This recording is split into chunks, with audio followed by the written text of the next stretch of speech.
আসসালামু আলাইকুম। আমি লিবিয়া থেকে বলছি। তো আপনাদের মাঝে নতুন ভিডিওতে স্বাগতম। তো আমার ভিডিওর যদি কোনো ইনফরমেশন আপনাদের উপকৃত কোনো কাজে লেগে থাকে তাহলে ভিডিওটি শেয়ার, লাইক এবং চ্যানেলটি সাবস্ক্রাইব করবেন। তো যে বিষয়গুলো নিয়ে আলোচনা, সেই বিষয়গুলা যারা এই গেমের উদ্দেশ্যে আসবেন বা লিবিয়াতে আসার নিয়ত করতেছেন বা গেম দিবেন এরকম তাদের উদ্দেশ্যই। আর যাদের ভোট ধরা খাইছে বা জেলে আছে বা লোক নিখোঁজ, তো তাদের উদ্দেশ্য কথাগুলো। তো মনে করেন যে লিবিয়াতে দালালে ভরপুর, মানে সবাই প্রায় মানুষই দালাল। সবাই গেমে লোক পাড়ায়, সবাই মনে করেন যে বাংলাদেশ থেকে লোক আনে, প্রায় মানুষই। কিন্তু এর মধ্যে ভালো আর মন্দ আছে। ভালো হাতে পড়লে হয়তো আপনার জীবন সাকসেস, আর যদি ভালো হাতে না পড়তে পারেন তাহলে জীবনটাই শেষ। মূল কথা এই জায়গা। ভাগ্য সহায় আছে, কিন্তু দালালের মনে করেন যে এর মধ্যে হাত আছে। ভাগ্য ঠিক আছে, এখন যদি দালালে আপনার সাথে দুর্নীতি করে বা বেইমানি করে তাহলে কিন্তু কিছু করার নেই। তো দালালও ভালো মন্দ আছে। আপনি দেখতেছেন যে এই দালালটা খারাপ, কেন ওই দালালের কাছে যাবেন? তো দালাল গেলে আপনার সাথে খারাপ কিছু করতে পারে। তো এই জায়গায় কিছু কিছু মানুষ আছে যাদের লোক নিখোঁজ, তারা এমনি মনে করেন যে টাকা পয়সা, তার লোক নিখোঁজ, সেইভাবে মানে শোকাহত, মানে শোকে তারা কাতর।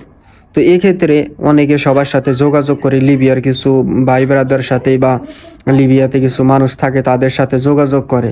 এরকমও পরিবার আছে তাদের সাথে যোগাযোগ করে অনেক টাকা পয়সাও দিয়েছে, নাকি তারা খোঁজ দিবে বা খোঁজাই না দিবে, এই ক্ষেত্রে তাদেরকে টাকা পয়সা দিছে।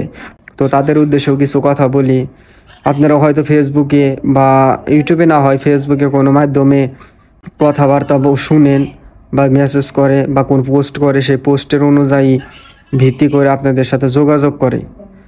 যোগাযোগ করার পর আপনাদের কাছে কিছু অর্থ চাই, যে আমি এই অর্থ দিলে এই লোকগুলার আমি সারিয়ে এনে দিতে পারুম, বা এই লোকগুলো আছে এক জায়গায়। তো এই ভুল তথ্যগুলো আপনারে দেয়, বা কোনো একটা ছবি আপনাকে দেয়, ছবির মধ্যে ব্লার ফালিয়া, ছবির মধ্যে ব্লার মানে ঝাপসা, বোঝা যাবে কি বোঝা যাবে না, হয়তো কিছু সেম সেম বোঝা যাবে আর বোঝা যাবে না। এরকম একটা ছবি দিয়ে আপনাদের কাছ থেকে টাকা পয়সা চাইবো, যে এরা এই জেলে আছে বা এই জায়গায় আছে, সারাইতে টাকা পয়সা লাগবো। অনেকেই টাকা পয়সা দিচ্ছে, আমার কাছে খবর বলছে, অনেক ফ্যামিলি বলছে লাখ টাকার উপরেও দিচ্ছে কেউ। তো তাদের কাছ থেকে টাকা পয়সা নিয়ে ব্লক টোলক করে দেয়, আর কোনো খোঁজ খবর নাই। যারা এরকম ফাঁদে পড়বেন তাদেরকে বলি যে এরকম লোক যদি আপনাদের বলে তাহলে তাদেরকে টাকা দিবেন, আর যদি টাকাও দেন তাহলে তাদের ফ্যামিলির কাছে, ফ্যামিলির ঠিকানা নিয়ে তাদের ঠিকানায় গিয়ে তাদের ফ্যামিলির সাথে যোগাযোগ করে ফ্যামিলিতে টাকা দিয়ে আসবেন। কিন্তু তার সাথে টাকা পয়সা লেনদেন করবেন না। একটা নাম্বারে বা মেসেজে বললো ওইরকমভাবে টাকা পয়সা লেনদেন করবেন না। যদি লেনদেন করেন তার ঠিকানা নিয়ে তার ফ্যামিলির টাকা দিবেন। বলবেন যে একের জায়গায় দুই দিন, তারপরও আমি আপনার ফ্যামিলিতে টাকা দিম আর আমার লোকের সন্ধান দিবেন। এরকমভাবে ফ্যামিলির সাথে যোগাযোগ করবেন। যদি দেখেন তারা করতে চায় না বা করবো না, তাহলে বুঝবেন তারা ফেক, মানে ওই আবেগে বইরা টাকা পয়সা আরও যা গেছে তো গেছেই, তারপরও আরও দেওয়ার মানে করেন না। তো এতে আপনারা আরও ক্ষতিগ্রস্ত হইবেন। অনেক পরিবার আছে যারা এইরকম টাকা পয়সা দিয়ে আরও ক্ষতিগ্রস্ত হয়েছে, অনেক নিউজ আসে আমার কাছে। তো এরকম করবেন না।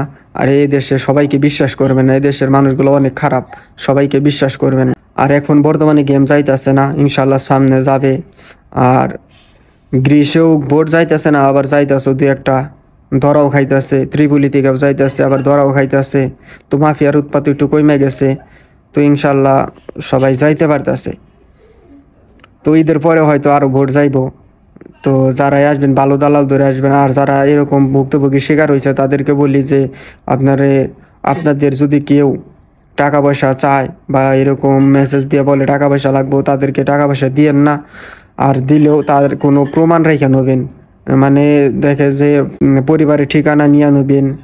তারপর তার বাসা কোণে ফ্যামিলিগতভাবে লেনদেন করবেন।